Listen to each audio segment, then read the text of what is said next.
Hello मेरे प्यारे साथियों, आप सभी का एक बार फिर से स्वागत है आपका अपना चैनल माई ज्ञानपुर में। साथियों चलिए आज हम बताने वाले हैं, जी हाँ, अमन छाड़ और लौड़ के चैप्टर से आज का जो टॉपिक होगा वो होगा सूचक यानी पीएच के बारे में बताएंगे। ठीक है, पीएच के बारे में आज बताया जाएगा, तो सभी लोग तैयार हो जाइए और वीडियो को जरूर शेयर करिए। चलिए आज हम क्लास स्टार्ट करते हैं बिना देरी के और बिना किसी रुकावट के। चलिए क्लास क्या ध्यान दीजिएगा। पहला आपका पॉइंट है सूचक किसे कहते हैं भाई।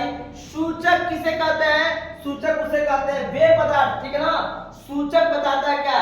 पदार्थ का क्या बताता है? सूचक का काम होता है जो पदार्थ होते हैं ना, पदार्थ में जैसे मान लीजिए पदार्थ का, ठीक ना, पदार्थ का क्या बताना? अम्ल और अम्ल या क्या बताता है? अम्ल या क्षार को बताता है, ठीक है। सूचक किसे कहेंगे? पदार्थों के अम्ल या क्षार को क्या करता है? रिप्रेजेंट करता है, बताता है, उसे हम क्या कहते हैं? सूचक कहते हैं। सूचक का काम ही होता है भैया कौन खट्टा है और कौन मीठा है, कौन कड़वा है। तो इसका काम यही होता है सूचक का कि कड़वा या तो बताना या तो क्या बताएगा? खट्टा बताएगा, उन्हीं के बारे में बताएगा। वही क्या कहलाता है? वही कहलाता है सूचक। क्या कहलाता है? सूचक। चलिए सूचक, अभी सूचक निकालने में कौन आता है? सबसे इंपॉर्टेंट आता है पीएच। क्या होता है? पीएच स्केल भाई, पीएच स्केल याद कर लीजिएगा। PH scale very important for, ठीक ना, योर इंपॉर्टेंट फॉर एग्जाम, ठीक ना, आपके एग्जाम के दृष्टि से ये वेरी इंपॉर्टेंट ठीक है। पीएच का वैल्यू कैसे निकाला जाएगा, क्या चीज है, इन सभी के बारे में हम चर्चा करते हैं। देखिए सबसे पहले क्या लिया? पीएच एक प्रकार का है, यह किसी विलयन रूपति हाइड्रो आयन की सांद्रता ज्ञात करने के लिए। इसका क्या काम होता है? पीएच का क्या काम होता है भैया? पीएच का काम होता है ना किसी विलयन में क्या करना? विलयन में, विलयन समझ रहे हैं? विलयन में, ठीक ना, हाइड्रोजन विलयन में हाइड्रोजन की सांद्रता, ठीक ना, हाइड्रोजन की सांद्रता को बताता है। क्या करता है? सांद्रता ज्ञात करने के लिए हम क्या करते हैं? सांद्रता ज्ञात करने के लिए, यानी इसका का विलयन में हाइड्रोजन की सांद्रता ज्ञात करने के लिए क्या करते हैं? ज्ञात करने के लिए हम क्या इस्तेमाल करते हैं? पीएच स्केल ज्ञात करते हैं। क्या करते हैं? पीएच स्केल के द्वारा हम क्या करते हैं? हाइड्रोजन आयन की सांद्रता को क्या करते हैं? अच्छे तरह से, आसानी तरह से बता सकते हैं ना। चलिए भाई अब देखिए इसमें क्या होता है, पीएच स्केल कहते हैं। और ये जो पीएच होता है ना, इस स्केल पे, स्केल समझ रहा है ना, जैसे आप किसी दूरी को नापते हैं, इन दूरी को नापते क्या करते हैं? ये क्या करते हैं? इसका हम पटरी या प्रकार की सहायता से नापते हैं ना, उसी प्रकार इसमें से एक मापन होता है। विलयन को कैसे नापा जाएगा? तो पीएच स्केल के द्वारा क्या कर सकते हैं? नाप सकते हैं। पीएच स्केल में देखिए इसमें टोटल जो मान होते हैं कितने? 0 से कितना होता है? 14। कितने अंक होते हैं इसमें? 0 से 14 अंक होते हैं। इस स्केल में 0 से 14 अंक होते हैं। इस स्केल में कितने होते हैं? 0 से क्या होता है? 14। 0 क्या होता है? ध्यान दीजिएगा, यह जो 0 दर्शाता है, 0 क्या होता है? 0 क्या दर्शाता है? 0 अम्ल की अधिकता क्या दर्शाता है? 0 होता है अम्ल की अधिकता को दर्शाएगा। और 14 क्या दर्शाता है भैया? क्षार की क्या होता है? क्षार की अधिकता को बताता है। ये क्षार की अधिकता को बताएगा। क्या बताएगा? क्षार की अधिकता को बताता है। नोट कर लीजिए, नोट करते जाइएगा सब लोग, ठीक है ना। ये बताएगा कितना क्षार है, ठीक है ना। ये सबसे बढ़िया आपका है। हाँ एक बार सभी लोग ध्यान दीजिएगा, एकदम जबरदस्त तरीके से। चलिए एकदम बढ़िया क्वेश्चन। अब क्या है? क्षार के अधिकता को बताएगा और ये भी क्या करेगा? अम्ल की अधिकता को बताता है। अगर जानते हैं इधर जब आएगा, ध्यान दीजिएगा, अगर इधर घटेगा, इधर जाएंगे 7 से नीचे, क्या होता है? 7 से नीचे होता है क्या? अगर 7 से नीचे होगा, 7 से, समझ रहे हैं ना, यानी 7 से नीचे, 7 से कम, 7 से कम क्या बताता है? 7 से कम होता है तो क्या होता है? अम्ल होता है। क्या होता है? अम्ल।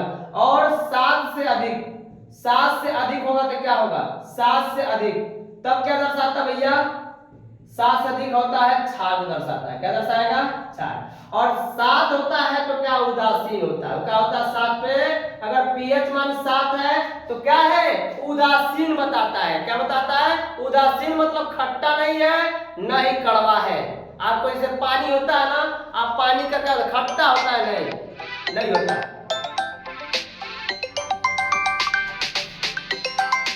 से अधिक रहेगा ना पीएच मान, वो क्षार को रिप्रेजेंट करता है। और 7 से कम रहता है अम्ल को। ठीक है ना?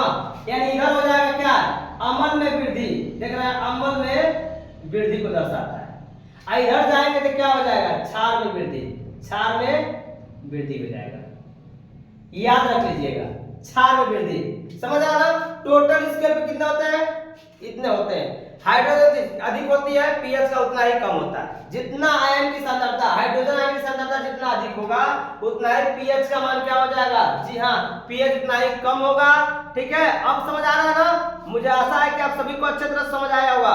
देखिए, यही होता है हाइड्रोजन आयन की सांद्रता बताता है। चलिए आगे क्वेश्चन सीखते हैं। क्या है ये? बहुत इंपॉर्टेंट है भाई। जैसे एग्जाम्पल नहीं पूछता है कि मान लीजिए पेट है, पेट में हमारा जो HCl का मान कितना होता है, उसका पीएच मान कितना होता है? 1.2 है। क्या है? 1.2 होता है पीएच मान। इसी तरह से पानी का पीएच मान कितना? 7 होता है। इसी तरह से मान लीजिए क्या है आपका सिरका का होता है 1. क्या होता है? 1.3 ऐसे होता है ना। इसके बाद 2.2 हो जाएगा। ऐसे अलग अलग पदार्थों का पीएच मान अलग अलग होता है, जिसकी वजह से क्या होता है हम उसकी सांद्रता को निकाल पाते हैं। तो पीएच के द्वारा होता है। किसके द्वारा? पीएच के द्वारा। अब हम आपको सिखाते हैं, ध्यान दीजिएगा। आपको हम सिखाते हैं क्या? जी हाँ, आपको हम सिखाते हैं साधारण नमक बनाना सिखाएंगे। साधारण नमक कैसे बनता है इनके बारे में हम चर्चा करते हैं। ध्यान दीजिएगा, साधारण नमक कैसे बनता है, इसका प्रयोग कहाँ कहाँ होता है, इन सभी के बारे में हम चर्चा करते हैं। ध्यान दीजिएगा, क्या है भैया नोट कर लो, नोट कर लीजिए। इतना बढ़िया क्वेश्चन नहीं मिलेगा। लाजवाब क्वेश्चन है, एकदम शानदार क्वेश्चन, शानदारों से शानदार, जवानों से जवान डी। एकदम बढ़िया क्वेश्चन, एकदम बढ़िया question.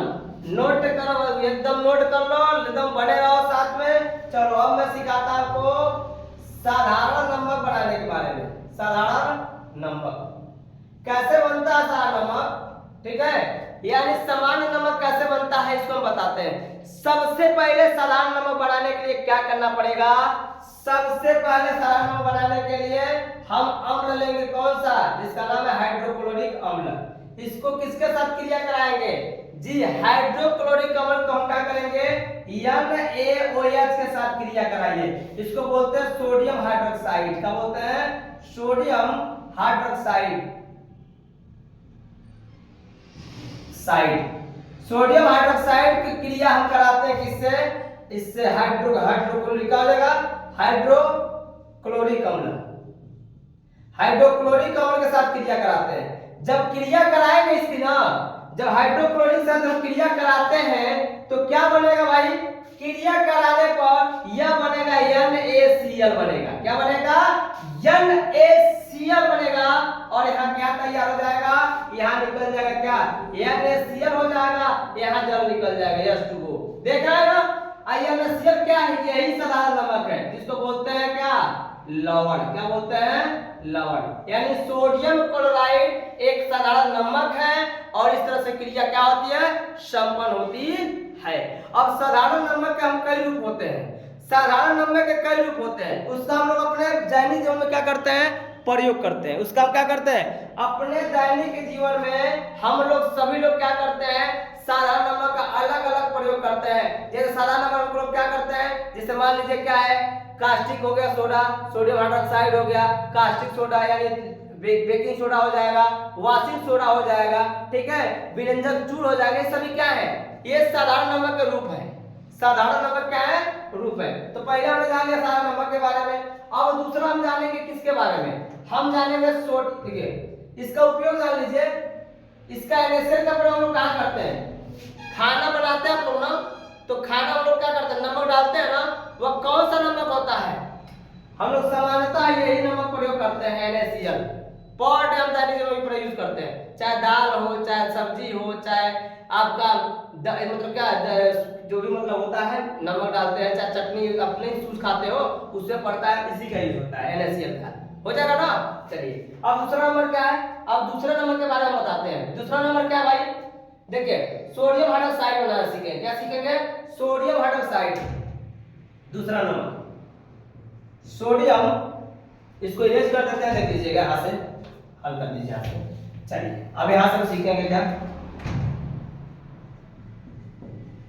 Sodium hydroxide, sodium hydroxide, यानी इसका सामान्य सूत्र क्या होता है? NaOH होता है, नोट कर लीजिएगा। इसका सामान्य सूत्र होता है सोडियम हाइड्रोक्साइड का NaOH, NaOH। इसका हम सामान्य नाम क्या जानते हैं? कास्टिक सोडा के नाम से भी जानते हैं, कास्टिक सोडा के नाम से भी जानते हैं, याद कर लीजिएगा।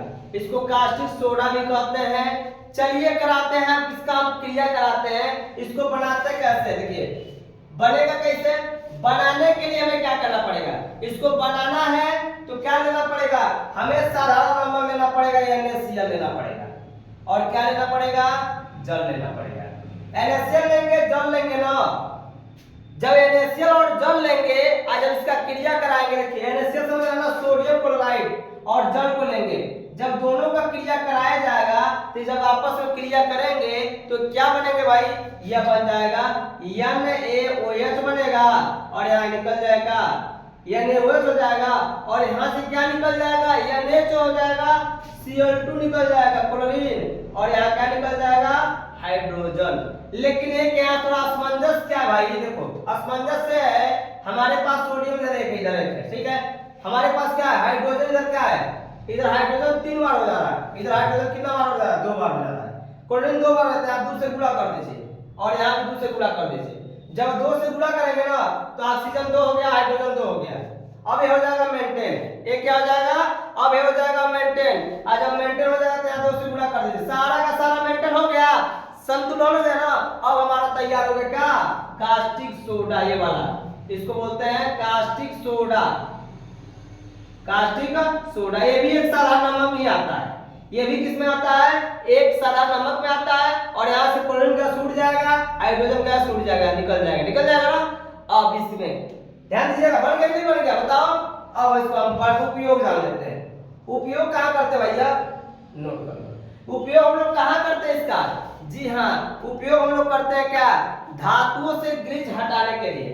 धातु में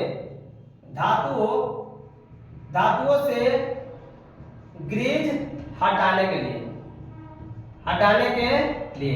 नहीं जानते हैं? जैसे आपका धातु जानते हैं, इसका लोहा हो गया, ठीक है, स्टील हो गया, फिर उसके बाद क्या है? चांदी हो गया। उसमें आप ग्रीस लगा है, ग्रीस जो साइकिल में, जो मोटरसाइकिल में नहीं लगाया जाता है चैन में, वही ग्रीस, उसको हटाने के लिए क्या करते हैं? कास्टिक सोडा लगा देंगे, हट जाएगा। चाहे आपके हाथ में लगा हो तो क्या करते हैं? धोएंगे ना, धोते नहीं है? अरे साबुन नहीं धोते हैं, साबुन से, तो उसको क्या करते हैं? उसी हटाते हैं ना, उसी को। अब इसका प्रयोग क्या करते हैं? साबुन बनाने में करते हैं। देखिए साबुन बनाने में करते हैं, साबुन बनाने में कर लेते हैं, अपमार्जक के रूप में करते हैं, अपमार्जक के रूप में, अपमार्जक में कर लेते हैं। और क्या होता है? कागज बनाने में, किस बनाने में? कागज बनाने में इसका यूज करते हैं। और बाबू लोगन आदि और भी काम में हम लोग क्या करते हैं? इसका यूज करते हैं। तो समझ आ रहा है ना? आई होप आप लोग बहुत अच्छे समझ आ रहा होगा, मुझे आशा है आप सभी को अच्छे तरह से समझ आ रहा होगा। तो बाबू इस पर लाइक तो बनता है ना, लाइक ठोको यार, कमेंट करते रहो और शेयर भी करते रहिए। चलिए अगले क्वेश्चन की ध्यान दीजिएगा जी। अगला क्वेश्चन क्या है? ध्यान दीजिएगा। अगला जो पॉइंट हम बनाना सिखाएंगे अब आपको, क्या अब आपको हम बनाना सिखाने जा रहे हैं, थोड़ा गौर देखिएगा, गौर फरमाइएगा। अब आपको सिखाएंगे विरंजक चूर्ण कैसे बनता है। विरंजक चूर्ण कैसे बनता है भाई?